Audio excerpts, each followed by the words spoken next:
इसके लिए तो सीबीआई ईडी बहुत दिन से लगा हुआ है। कुछ चल रहा है माया जाल किसी का। हमारे जेडीयू तोड़ने में सीबीआई ईडी लगी हुई है। मुझे बतावे ना, उस समय नहीं ज्ञान चक्षु खुला था। ज्ञान चक्षु जो है तीसरा नेत्र उनका अब खुला है।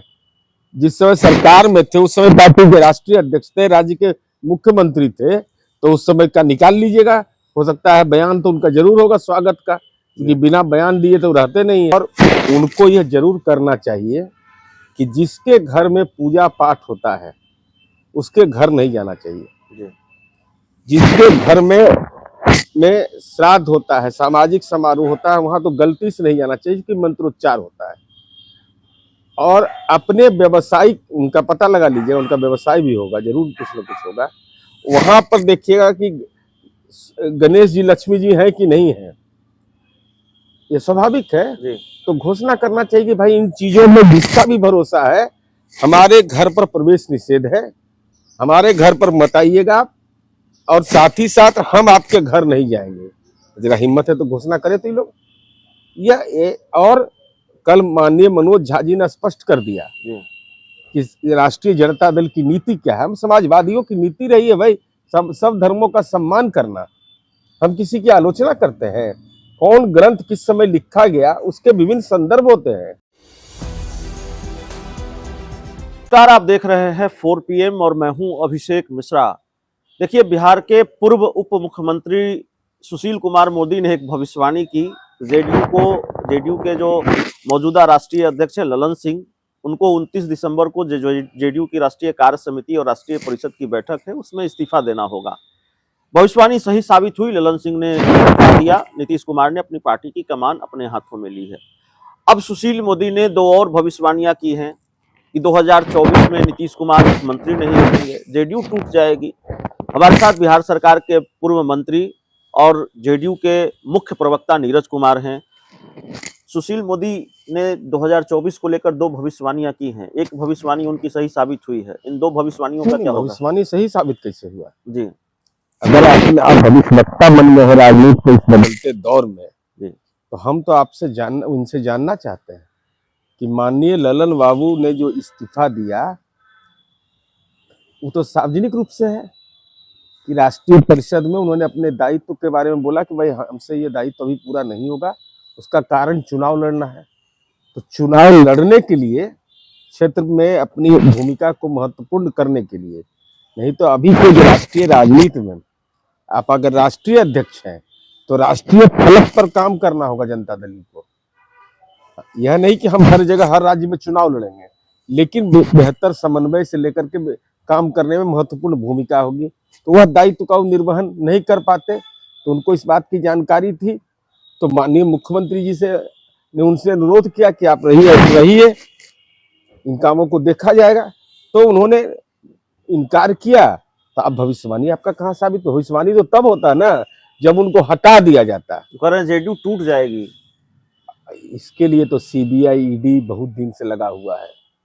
कुछ चल रहा है माया जाल किसी का। हमारे जेडीयू तोड़ने में सीबीआई ईडी लगी हुई है। तो इसी बदौलत नहीं लोग करता है, और क्या काम करता है जितना लोग। ये हेमंत बिश्व शर्मा कैसे आए इनके साथ? सत्यनारायण स्वामी का पूजा करने गया था। क्या नाम है, अजीत पवार, उसके यहाँ क्या हुआ था? सत्यनारायण स्वामी का कथा हुआ था। अरे भाई वही दिखाता है, ये देखो, नहीं तो कर देंगे अंदर। तो यहाँ माया जाल नहीं, यहाँ तो गृह प्रवेश उसी दिन हो गया है सीबीआई का, जिस दिन महागठबंधन बना है। क्या अंतर पड़ रहा है?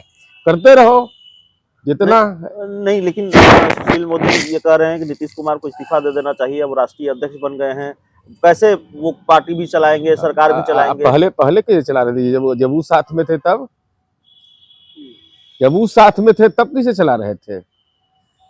मुझे बतावे ना, उस समय नहीं ज्ञान चक्षु खुला था। ज्ञान चक्षु जो है तीसरा नेत्र उनका अब खुला है। जिस समय सरकार में थे उस समय पार्टी के राष्ट्रीय अध्यक्ष थे, राज्य के मुख्यमंत्री थे, तो उस समय का निकाल लीजिएगा।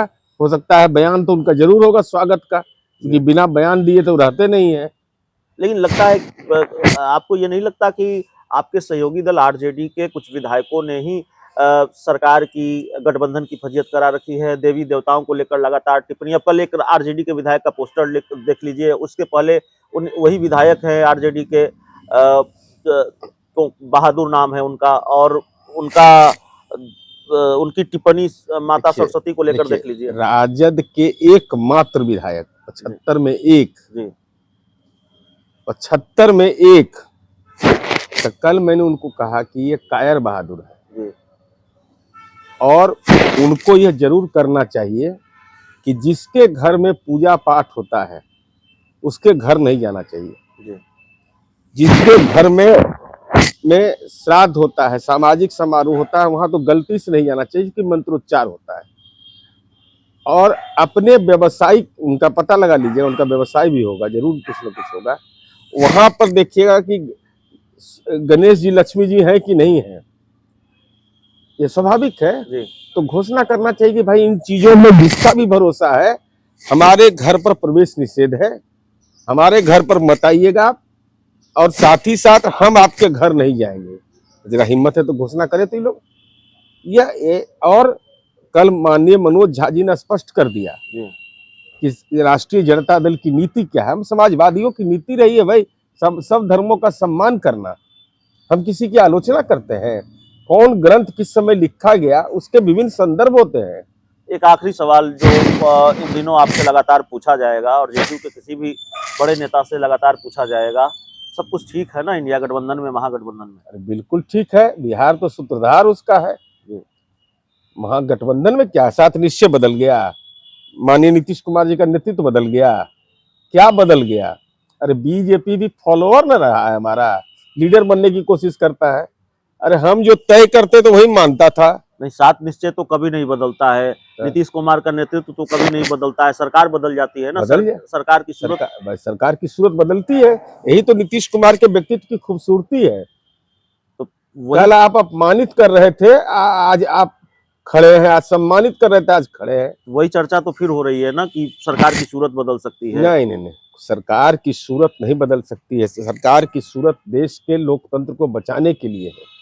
देश के अंदर में संसदीय व्यवस्था के ध्वस्त होने का जो है अभी बड़ी लड़ाई है, और उस बड़ी लड़ाई में छोटे मुद्दे महत्वपूर्ण नहीं होते हैं। बड़ी लड़ाई में छोटे मुद्दे महत्वपूर्ण नहीं होते। सरकार को कोई खतरा नहीं है, और यहाँ इंडिया गठबंधन में, महागठबंधन में सब कुछ ठीक है। सुशील मोदी की भविष्यवाणी पर बहुत आक्रामक टिप्पणी जेडीयू के वरिष्ठ नेता और पार्टी के मुख्य प्रवक्ता नीरज कुमार की। बहुत बहुत धन्यवाद।